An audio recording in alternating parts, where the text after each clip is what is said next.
I got a million questions in DMs about growth hormone deficiency and growth hormone treatment. I'm going to try to answer some of the more frequently asked ones, but I'm going to put a longer video on YouTube that's going to answer all of the 20 most common questions. So if you have more questions after the ones, if you're seeing this on one of the other platforms, go check out my YouTube video because it's going to have a couple more answers. I think the most common question is, how do you know? How do you know it's growth hormone deficiency versus a kid who's just short? So you have to look at their genetic potential, and you look at mean parental height. So how tall is mom? How tall is dad? There's a formula that we use to figure out what their genetic potential is. Do people always meet their genetic potential? No, some people are higher, some people are lower, but it gives you a rough estimate of where they should be. And then you also look at their growth curve. So what has their growth trend been over the last couple years or their life? And if they start dropping percentiles, so they were always at the 50th and now they've dropped some of the big lines on it, these bigger percentiles, and we start to get concerned about problems. Growth hormone is one of those problems, growth hormone deficiency. So something to look into. The first step, and a lot of people ask this, the first step is to talk to your pediatrician, because there are lots of reasons like celiac disease, ulcerative colitis, Crohn's disease, inflammatory bowel, thyroid disease. There's a million reasons, and so usually start with the pediatrician. They'll do some general testing for these types of conditions to see if there's anything else going on that could be contributing. And then usually the next step is to go to endocrinology. One of the things that endocrinology does is they get a bone age, so they see how old the bones think they are. If you are small, one of the good things is to have more time. So if your bone age is well behind your actual age, you have more time to grow. And so then when we look at your growth curve, we can do some calculations. Sometimes if you have extra time to grow, you're still probably going to meet that mean parental height. Sometimes not. And then the next step is some screening labs with endocrinology, which again usually includes some hormones, because endocrinology does a lot of hormones, and then something called a growth hormone stimulation test, which is a 6-hour test where you go and you sit in like an infusion clinic or something like that, and they give you some different medications, and they draw blood like every 30 minutes to see if they can stimulate the release of growth hormone. Above 10 is considered normal, below 10 is considered growth hormone deficiency. However, usually insurance is not going to pay unless you're under 6 and short. Like if you're under 6, you also have to meet some height requirements and stuff like that. So it can be a little bit complicated, but those are kind of the steps if you're concerned to take. Why 2 of my kids? Probably genetics. I'm the short one, so it's probably my fault when it comes down to it. What's wrong with short kids? Nothing. And if you are genetically supposed to be short or you don't have a medical problem, that's one thing. But growth hormone deficiency is a medical problem where your bones, joints, muscles, organs aren't growing the way that they're supposed to. So replacing a hormone, just like we would do if you had low thyroid or low insulin, if you were diabetic, it's just replacing a hormone that you're missing. Are there side effects to the medication? Every medication or intervention is going to have risks, and every choice not to engage in those medical interventions is going to have risks as well. So the biggest 2 side effects are, and they're pretty rare, increasing cerebral spinal fluid in the head. Obviously, you would need to stop the medication. And then you can develop diabetes, or even just elevated A1C or elevated regular blood sugars being higher than normal. Obviously, if you develop diabetes, you probably want to stop the medication, but it's a conversation to have with your endocrinologist. Another person asked about, are growing pains common with growth hormone? You can get growing pains with growth hormone or not on growth hormone. Some kids just tend to get them. None of my kids have experienced any growing pains with the medication, but none of my kids have had growing pains, period. So that may be more of a, family factor or something like that, but it is definitely possible to get growing pains. When is a good age to start the evaluation? Anytime you're concerned. You can start in toddlerhood, you can start in middle childhood, or as a preteen or even a teen.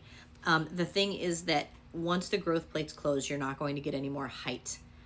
That is your option. And so if you are in that kind of teenage years and you're getting close to those growth plates closing, you're running out of time. And so there are some other things that endocrinology can use, like puberty blockers that can stop or slow down closure of those growth plates and give you more time to grow. But those are all things that are very nuanced and take discussion with a specialist like an endocrinologist. Will growth hormone cause cancer or heart problems? When I was in residency, the way that the endocrinologist that I rotated with on my endocrinology rotation described it is, if it's already in your body, it can make things grow, but it's not going to create something in your body that's not already there. So if you already have, a small cancer, you could make that grow, but it's already there. and it would grow sooner or later at some point. So it could make something go faster if there's already that process there, but if it's not there, it's not going to create it, which I think is a good way to describe it. That being said, when one of my kids, we were going to start treatment, we ended up doing an MRI of their head and they found a mass. We ended up seeing lots of specialists very quickly: neurosurgery, ENT, neuro-oncology, and what they ended up saying was that, yeah, we put kids with brain tumors on growth hormone all the time. It's fine. You can go ahead and start, which didn't feel as reassuring at the time. But we've been stable, so that's good news, I guess. I don't know. Are injections the only treatment? I believe right now, yes. I believe that there are some things on the horizon that may take the needles out of it, but right now I believe that it is the only option. Now, we do nightly injections. There is an option of weekly injections depending on your insurance coverage and stuff like that. Since we are mostly self-pay, we just chose the cheapest thing that is self-pay, and that is vials currently, and daily injections. And again, it's so small, my kids don't really mind. How do my kids view this situation? They are well aware of their stature, and they are reminded of it regularly by their peers. So one of my kids has the same name as lots of other kids in their class, and instead of just being called by his name or his name and then our last initial, which is how the other kids are referred to, he is referred to as Tiny first name. So I think he is reminded regularly of the stature, and so he's looking forward to not being that anymore. But I don't think he thinks he's broken or anything like that. So. And we remind him that he's perfect the way he is, but his body doesn't make this, so we're gonna help it out. Who prescribes the growth hormone? Endocrinology.